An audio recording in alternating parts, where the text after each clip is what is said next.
CAA মানে citizenship amendment act বা নাগরিকত্ব সংশোধনী আইন।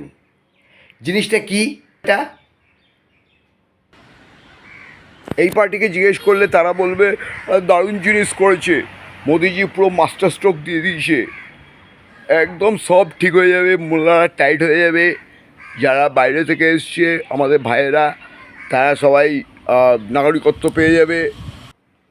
ওই পার্টিকে জিজ্ঞেস করলে তারা বলবে ক্যাহ ক্যাহ ছি ছি, বাজে আইন, বিচ্ছিরি আইন, সব সব ধ্বংস হয়ে যাবে, এইসব মোটেই চলে না।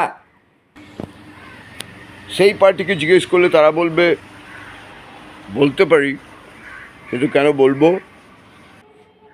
আসলেই সিএএ বা সিটিজেনশিপ অ্যামেন্ডমেন্ট অ্যাক্ট কি, সেটা বাঙালিদের জন্য কতটা ক্ষতিকর এবং কি ভয়ানক সমস্ত জিনিসপত্র তাতে রয়েছে, যদি জানবার আগ্রহ আপনাদের থাকে,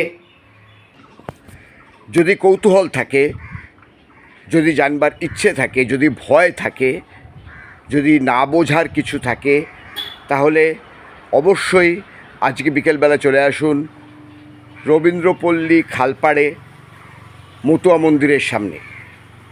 দক্ষিণ চব্বিশ পরগনা বাংলা পক্ষর তরফ থেকে সেখানে আয়োজন করা সিএএ বিষয়ক এক জনসভার বক্তা ডক্টর গর্গ চট্টোপাধ্যায়, কৌশিক মাইতি এবং অন্যান্যরা সিএএ সম্পর্কে পরিষ্কার, স্পষ্ট, সত্য এবং তথ্যভিত্তিক জ্ঞান লাভ করার জন্য আপনাদের সমস্ত রকমের আশঙ্কা, আপনাদের সমস্ত রকমের ভুল বোঝা দূর করবার জন্য চলে আসুন রবীন্দ্রপল্লী খালপাড়ে।